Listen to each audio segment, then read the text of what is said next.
And now mixed reactions have trailed the confirmation of fuel subsidy removal by President Bola Tinubu's administration. Marketers and operators have increased petrol pump price to between 210 naira to 500 naira per litre around Lagos State. These price changes happened less than 6 hours after Tinubu's announcement of subsidy removal during his inaugural speech at Eagle Square in Abuja. Some motorists and residents, while lamenting the situation, said it is not a good way to kickstart an administration. Some others said the problem is not the president but marketers. No way, from Chagam they come, I need to wave a food. They stay at 700 per litre. From there they come here, they don't know what I will get for here. This is not what we expect. This is, as it stands now, as it is now, we think or we thought maybe after the swearing in of our new president, things will we'll see a reason to celebrate, to be happy at the moment.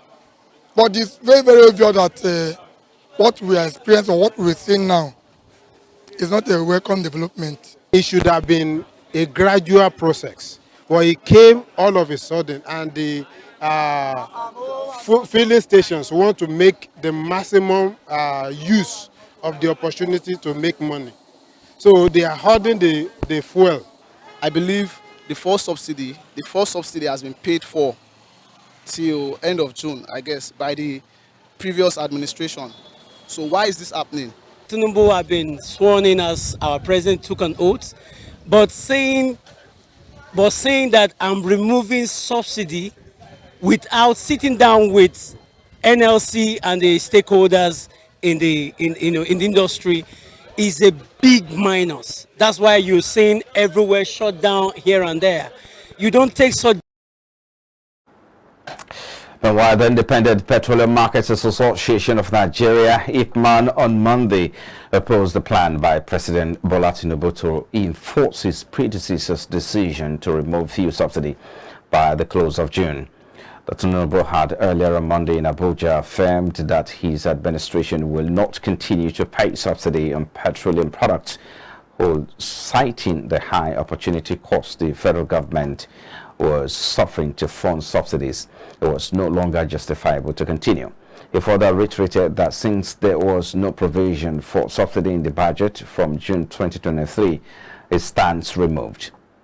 The National Public Relations Officer of the IPMAN, Chief Ukadike Chinedu, said the new government should dialogue with marketers before taking the decision to remove subsidy. And in a similar reaction, the Nigeria Labour Congress Monday said President Bola Tinubu's decision on fuel subsidy removal was not a well-thought move. The national president of the group, Joe Ajero, speaking in Abuja, said the announcement will also draw the economy of the country backward by about 50%. The trade union of Congress also insisted that the newly sworn-in president must meet with the organized labor before making pronouncement about removal of subsidy. The national vice president of the Congress, Timi Etim, said Tinubu's speech was a mere word-of-mouth pronouncement. President Bola Tinubu, at his inauguration on Monday at Eagle Square, Abuja, said fuel subsidy was gone. And now the Nigerian National Petroleum Company Limited has welcomed the pronouncement of President Bola Tinubu on the removal of fuel subsidy.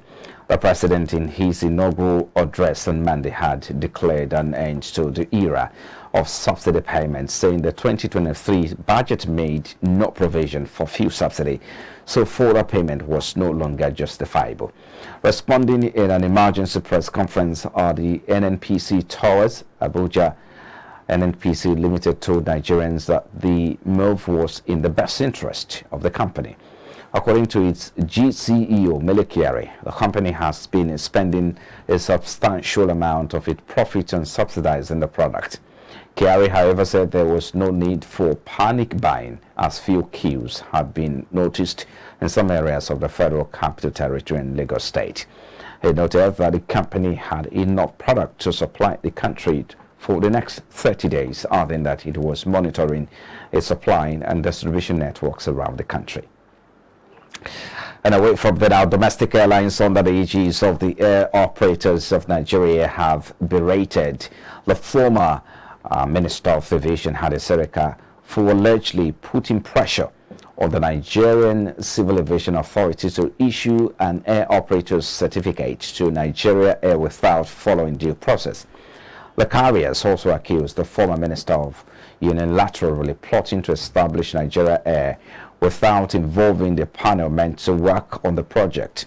The local carriers made this known in a statement issued by its spokesperson, Professor Obiora Okonkwo. The association further said the project had been allegedly shrouded in secrecy since the Ministerial Committee on the Establishment of a National Carrier recommended that the national carrier be private sector driven with minimal government involvement. And in the meantime, the federal government is targeting a $4 billion revenue. That's about 1.84 trillion naira from the ongoing concession of the Nnamdi Azikiwe International Airport, Abuja, and the Malam Aminu Kano International Airport in Kano State. It disclosed this in a statement issued in Abuja on Monday by the head of press and public affairs, Federal Minister of Aviation, Oluseyi Odutayo, as it provided updates about the ongoing Nigeria Airport Concession Program. The ministry called for the cooperation of Nigerians towards the successful concession of the major airports, stressing that the expected gains of the exercise were enormous.